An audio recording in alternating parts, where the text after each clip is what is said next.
No wife, no kids, no life. My brother's family declared at Christmas, taking my savings. Just a waste of space. They all nodded. I smiled and left. 3 days later, my voicemail was full of their desperate pleas. I never thought I'd be posting here, but after what happened at our family Christmas gathering, I need to get this off my chest. Fair warning. This might be long, but I'm still processing everything. You know that moment when you walk into a room and everyone suddenly goes quiet? That's how my Christmas morning started. I arrived at my mom's house around 10 a.m., exactly when she asked me to come, only to find everyone else had already been there for hours. The tree was surrounded by open presents, breakfast dishes were being cleared, and my brother Andrew's son Christian was already deep into playing with his new games. The first red flag should have been how they didn't wait, even though Mom specifically told me 10 a.m. This was our first Christmas without Dad, who passed away in October, and everything felt off kilter. Mom hugged me tightly, but there was something strained in her smile. My sister-in-law Gabriella barely looked up from her phone, just muttered, "Oh, you made it," like I was some distant acquaintance who'd crashed their intimate gathering. I set my gifts down by the tree, trying to ignore the awkwardness. Christian, bless him, actually seemed happy to see me, jumping up to show me his new gaming setup. That kid's always been a bright spot in family gatherings. But then Andrew cut in, "Don't bother Uncle Dominic. He probably doesn't understand these things anyway. Too busy with his, whatever it is he does." The dig wasn't subtle. I've done well for myself, working remotely for a tech company while traveling when I want. Dad always supported my choices, even when they didn't fit the traditional path Andrew took. But since Dad's passing, the comments about my lifestyle have gotten more frequent and pointed. Things really started going sideways during lunch. Mom made Dad's traditional Christmas roast, the first time since he passed, and everyone was unusually quiet until Gabriella decided to break the silence. "So Dominic, any special someone in your life yet? You know, at your age, you really should be thinking about settling down. Christian needs cousins his age." Before I could answer, Andrew chimed in, "Oh, he's too busy living the bachelor life. No wife, no kids, no real life, right?" He laughed, but there was an edge to it. The way everyone else at the table either nodded or looked away told me this wasn't the first time they'd discussed my life choices. I kept my cool, focused on my food. "My life is pretty full actually. I'm happy with my choices." "Full of what?" Gabriella pressed, setting down her fork. "Working all day behind a screen. Traveling to empty hotel rooms. That's not living, that's just existing. You're wasting your potential. Your father would have wanted." "Don't." My voice came out sharper than intended. "Don't tell me what Dad would have wanted." The tension at the table could have been cut with a knife. Mom tried to change the subject, asking about New Year's plans, but Andrew wasn't done. "You know what? No. We need to talk about this. The will reading is next week, and we need to be realistic here." He leaned forward, lowering his voice like he was sharing some profound wisdom. "You've got all this money saved up, no responsibilities, while we're trying to give Christian the best life possible. It's not fair." That's when I noticed Mom's expression, guilt. She wouldn't meet my eyes. "What do you mean, we need to be realistic?" I asked, though I was starting to put the pieces together. Gabriella jumped in, her voice sickly sweet. "We've had some expenses. Christian's private school, the house renovations Dad promised to help with before he, we had to borrow against what we knew was coming from the will." My stomach dropped. "Borrow? From where?" The silence that followed was deafening. Finally, Mom spoke up, her voice barely a whisper. "Your portion, honey. They needed it. You have so much saved already, and they have a family to think about." I felt like I'd been punched in the gut. "You took money from my inheritance, without asking me." "Borrowed," Andrew corrected, as if that made it better. "And honestly, what were you going to do with it anyway? You're just a waste of space in this family. No real connections, no one depending on you. Just floating through life while the rest of us deal with real responsibilities." Everyone nodded. Even Mom, though she looked pained doing it. The only one who looked uncomfortable was Christian, who had stopped eating and was staring at his plate. I stood up slowly, my chair scraping against the floor. The room went quiet again, everyone probably expecting an explosion. Instead I smiled. "Thank you for lunch, Mom. I need to go." "Oh, don't be dramatic," Gabriella started, but I was already walking out. Behind me, I could hear Andrew saying something about me always running away from confrontation. I drove home in a daze. By the time I reached my apartment, my phone was already lighting up with messages, mostly from Mom, saying we needed to talk things through as a family. One from Andrew telling me to man up and face reality. I haven't responded to any of them yet. Instead, I called Dad's lawyer and left a message. Tomorrow morning, I'm going to find out exactly what they've done with my inheritance and what they mean by borrowing. The worst part? I keep thinking about Dad's last conversation with me, just a week before he passed. He made me promise to take care of the family, but also to stand my ground. At the time, I thought he was just rambling from the medication. Now I'm wondering if he knew something like this would happen. I don't know what I'm going to do yet, but I know I can't let this stand. Not just for the money, but for everything it represents. They want to talk about real life and responsibilities. Fine. Let's talk. My phone's still buzzing. I think I'll let it ring for a while longer. Update. First, thank you all for the supportive comments on my last post. I wasn't expecting such an overwhelming response. A lot has happened in the last 48 hours, and honestly, I'm still trying to process everything. What I discovered goes way deeper than I initially thought. Yesterday morning, I met with Dad's lawyer, Mr. Wilson. He seemed unsurprised to see me, which was my first clue that something wasn't right. I've been expecting your call, he said, pulling out a thick folder. Your father left specific instructions about this situation. Turns out, Dad knew. He knew everything. The meeting started with Mr. Wilson showing me a series of loan documents, all with my name on them. My signature had been forged on at least 6 different papers over the past year. Each one had withdrawn money from my portion of the inheritance, which Dad had apparently left in a trust. The total amount? Just over $285,000. I felt sick looking at those signatures. They weren't even good forgeries. But here's where it gets interesting. Mr. Wilson pulled out another document. Dad's real will, dated just 2 weeks before he passed. Your father amended this after a concerning conversation with your brother, he explained. Then he showed me the bank statements. Andrew and Gabriella are broke. Not just struggling, but drowning in debt. The private school they brag about? Haven't paid tuition in months. Their house renovations? Mostly funded by credit cards. They've been living way beyond their means for years, using Dad's declining health as leverage to borrow money. While Mr. Wilson was explaining this, my phone kept buzzing. I finally checked it during a break. 27 missed calls, 15 voicemails, dozens of texts, some choice excerpts. Andrew, you're being selfish. Christian's future is at stake here. Gabriella, your father would be ashamed of your behavior. Mom, please honey, we need to talk this through. They made mistakes but they're family. The most surprising message was from Christian. Uncle Dom, I'm sorry about Christmas. Dad and Mom were wrong to say those things. That hit hard. Kid's only 12 but seems to understand more than his parents. Mr. Wilson then revealed Dad's masterstroke. The amended will has specific conditions. Any money taken through unauthorized loans must be repaid before anyone can access their full inheritance. And here's the kicker. Dad left me in charge of overseeing the repayment plan. Your father was very clear about this, Mr. Wilson said, showing me Dad's handwritten letter. He wrote, Dominic understands the value of money and responsibility better than anyone gives him credit for. He'll make the right choices. Just as we were wrapping up, Mr. Wilson dropped another bombshell. There's something else you should know, he said, pulling out one final document. Your brother approached me last month, trying to have you declared financially irresponsible. He wanted control over your entire portion of the inheritance. That explained the recent comments about my lifestyle and travels. They weren't just being judgmental, they were building a case against me. As I left the office, another voicemail came in. This time it was Gabriella, her voice shaking. We need to talk. There are things you don't understand. The school is threatening to remove Christian if we don't pay by next week. Please, we can work something out. I sat in my car for a long time, reading through Dad's letter again. Near the end he wrote, Son, they'll try to use guilt. They'll call you selfish. Remember, real responsibility isn't about giving in to demands, it's about making tough choices for the right reasons. The next paragraph caught me off guard. Check the garage at the old house. Bottom shelf, behind the paint cans. I left something there you'll need. I drove to Dad's house. Well, Mom's house now.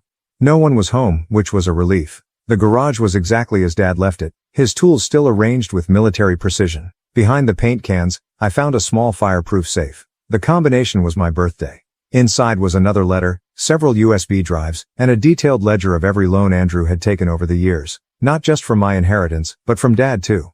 The amounts were staggering. The letter started with, if you're reading this, they finally pushed too far. Here's everything you need to protect yourself and help them learn. My phone buzzed again. A text from Mom. They're coming over tomorrow morning. Please come. We need to sort this as a family. I looked at the safe's contents spread out on my desk, then at Dad's letter. The final line read, sometimes love means standing firm. You're stronger than they think you are. Tomorrow's meeting should be interesting. I've made copies of everything and sent them to Mr. Wilson for safekeeping. I'm done being the family pushover, but I'm also not out for revenge. Dad trusted me to handle this right, and that's what I'm going to do. The most recent text is from Christian. Are you coming tomorrow? I hope you do. Someone needs to tell them the truth. Out of all the messages, that's the one I'm choosing to focus on. I'll update again after tomorrow's meeting. Something tells me it's going to be a turning point for everyone involved. Update 2. I should have known something was off when I pulled up to Mom's house this morning and saw 3 extra cars in the driveway. Andrew hadn't just brought Gabriella. He'd brought reinforcements. Our Aunt Linda, Uncle Pete, and our family friend who's a financial advisor were all sitting in the living room like some kind of intervention panel. The first words out of Andrew's mouth set the tone. Good, you're here. Now we can discuss how to fix the mess you're making of this family. I almost laughed. Really? This was their play? Mom was hovering nervously in the kitchen doorway, already clutching a tissue. Gabriella sat perfectly poised on the couch, makeup done like she was heading to a business meeting instead of a family confrontation. Christian was nowhere to be seen, probably sent to a friend's house to avoid the drama. I took Dad's old armchair, the one by the window. Something about sitting in his spot gave me strength. I didn't say anything, just waited. Andrew's always hated silence. It makes him nervous. Sure enough, he started filling the void. We've been talking. He gestured to the room. And we think you're not seeing the bigger picture here. Dad's will. It's causing unnecessary strain. We have a proposal. Their financial advisor friend pulled out some papers. That's when I noticed the logo.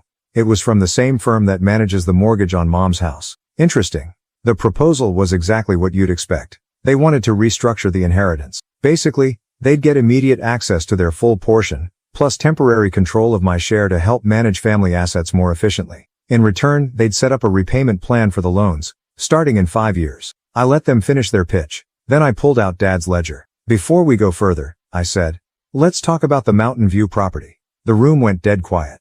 Aunt Linda suddenly found her coffee very interesting. For those asking in the comments, Mountain View was Dad's rental property. 3 units, fully paid off, steady income. He left it to Mom in the will. At least that's what everyone thought. The Mountain View property isn't relevant here, Andrew said quickly. Too quickly. I opened the ledger to a marked page. Really? Because according to this, you took out a second mortgage on it 8 months ago. Used Mom's power of attorney while Dad was in the hospital. Did you tell her about that, Andrew? Mom's tissue fell to the floor. What is he talking about? It was temporary. Gabriella jumped in. We needed capital for an investment opportunity. It's all under control. Under control. I turned to their financial advisor friend. Is that why the property is in pre-foreclosure? That's when Mom started crying. Not quiet tears, deep harsh sobs that made everyone flinch. My units. Brooks and I bought those when we first got married. Our retirement plan. Andrew shot me a look of pure hatred. You had no right to go digging into private family matters. Private? Like forging my signature on loans? Or like the 3 credit cards you opened in Mom's name? More silence. The financial advisor started gathering his papers. That's different. Andrew's voice had an edge of desperation now. We were protecting the family's interests. You've never understood what that means. You just travel around, no responsibilities, while we lost $500,000 in online trading. I cut in. Borrowed against every asset you could find. Maxed out Christian's college fund. Gabriella stood up suddenly. You sanctimonious little. You think you're so perfect? At least we're trying to build something. What do you have? Empty apartments in different cities. Photos of places nobody cares about. I have no debt, I said quietly. And I have Dad's trust. That's when a small voice came from the stairs. Is it true about my college fund? Everyone turned. Christian sat on the middle step, clutching his phone. He must have been listening the whole time. Honey, go to your room, Gabriella started, but Christian cut her off. I recorded everything, he said, his voice shaking. From the start. Uncle Dom wasn't lying about them stealing, was he? The next few minutes were chaos. Gabriella crying, Andrew yelling, Mom still sobbing about Mountain View. Aunt Linda and Uncle Pete slipped out during the confusion.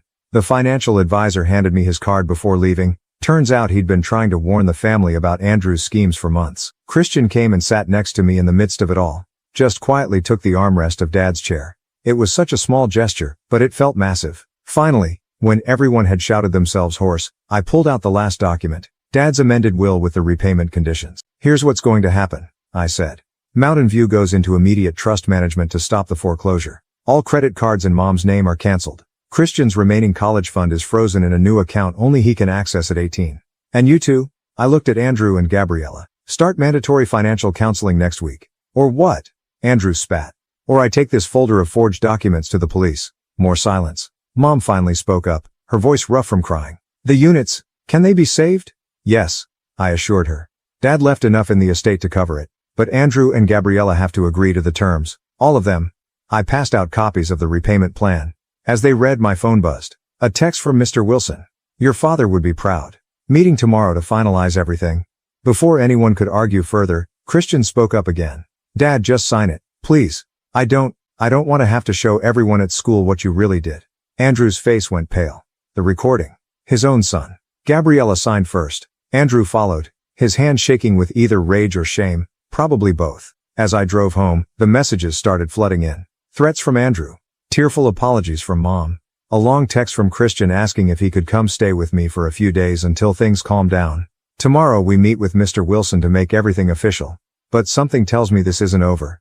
Andrew's too proud, Gabriella's too desperate, and there's 20 years of family dynamics to untangle. At least now everyone knows the truth, even if they didn't want to hear it. Final update.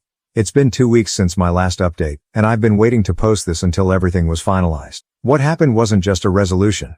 It was a complete dismantling of my brother's carefully constructed facade. Some might call it karma. I call it justice. The morning after our family meeting, Andrew made his fatal mistake. He tried to empty Mom's accounts, all of them. What he didn't know was that I'd already frozen everything the night before. His attempted theft triggered exactly what I'd hoped for. An automatic fraud alert and an immediate investigation. Here's where Dad's foresight really shines. Those USB drives he left in the garage safe. They contained years of recorded conversations. Dad had been documenting everything. Every loan request, every lie, every manipulation. The last recording was from his hospital bed, Andrew desperately trying to get him to sign over power of attorney while heavily medicated. Mr. Wilson helped me execute the plan perfectly. First, we submitted all evidence of the forged signatures to the relevant authorities. Then we exposed the credit card fraud. The look on Andrew's face when the investigators showed up at his office was apparently priceless. One of his colleagues emailed me the security footage. Gabriella tried damage control, calling everyone in their social circle with tales of how I was destroying the family. But remember that financial advisor from our last meeting? Turns out he'd been keeping his own records of their schemes. When he presented evidence that they'd been running a small investment scam in their social circle, their friends turned on them faster than sharks smelling blood. The school situation resolved itself in the most ironic way possible. Christian, my brave nephew, had forwarded all his recordings to the school board. Not only did they grant him emergency financial aid, but they also opened an investigation into the donations Andrew and Gabriella had been claiming on their taxes. Spoiler alert, those donations never existed. Mom finally got to see their true colors when Andrew, in desperation, tried to pin everything on her. He claimed she had authorized all the loans and credit cards. That's when I played my trump card. Dad's final video message, recorded a week before he passed, detailing exactly how Andrew had manipulated and stolen from both our parents for years. The Mountain View property? Saved and restructured. Mom's retirement? Secured. Christian's college fund? Not only recovered but tripled, thanks to Dad's secret investment account that Andrew never knew about. The best part? It had been earmarked specifically for Christian since he was born. But the real satisfaction came from an unexpected source. Remember Aunt Linda, who sat silently during our family meeting? She finally came clean about why she'd protected Andrew for so long. He'd been blackmailing her with manufactured evidence of tax fraud.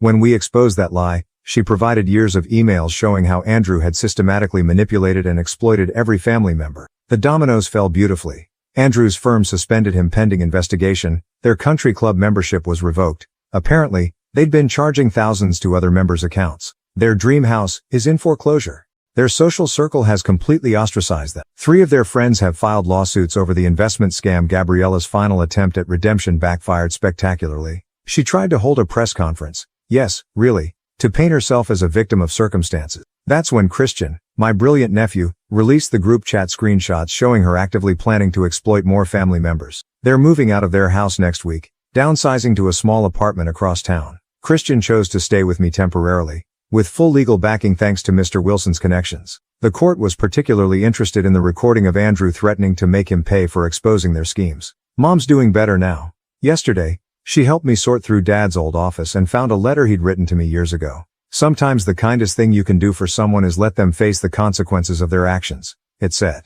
Rock Bottom has a way of building foundations for better things. The family dynamics have shifted permanently. Most relatives have cut ties with Andrew and Gabriella. Those who haven't are keeping their distance. Mom hosts Sunday dinners now. Smaller, quieter affairs without the cloud of manipulation hanging over them. The real victory? Christian's transformation. Free from his parents' influence, he's thriving. His grades are up, he's making genuine friends, and yesterday he told me he wants to study finance. To help people, not hurt them, as he put it. As for me, I've bought the Mountain View property from Mom, at full market value, everything legitimate and documented. I'm converting it into affordable housing units, with a strict policy against allowing Andrew or Gabriella to ever rent there. Petty? Maybe. Satisfying? Absolutely. Dad's final message keeps playing in my mind. Son, sometimes love means watching someone lose everything they stole, so they can find something real to build on. Andrew and Gabriella are facing multiple investigations, civil lawsuits, and complete social isolation. Their house of cards didn't just fall, it burned. And I made sure to document every moment of its collapse. The family thinks I'm done. They're wrong. I've set up a trust fund for Christian that Andrew and Gabriella can never touch, even after he turns 18. Every penny they stole will be repaid. With interest, through wage garnishment if necessary. Their reputation in this town is destroyed not through rumors or lies, but through the simple exposure of their own actions. Sometimes the best revenge isn't just watching someone fall. It's making sure they can never rebuild their facade again. Christian's staying with me through the school year. Last night, he asked if we could frame Dad's last letter in his new room. To remind me, he said, that doing the right thing matters more than looking right. Seems like Dad's legacy will live on after all. Just not through the son he was expected to choose.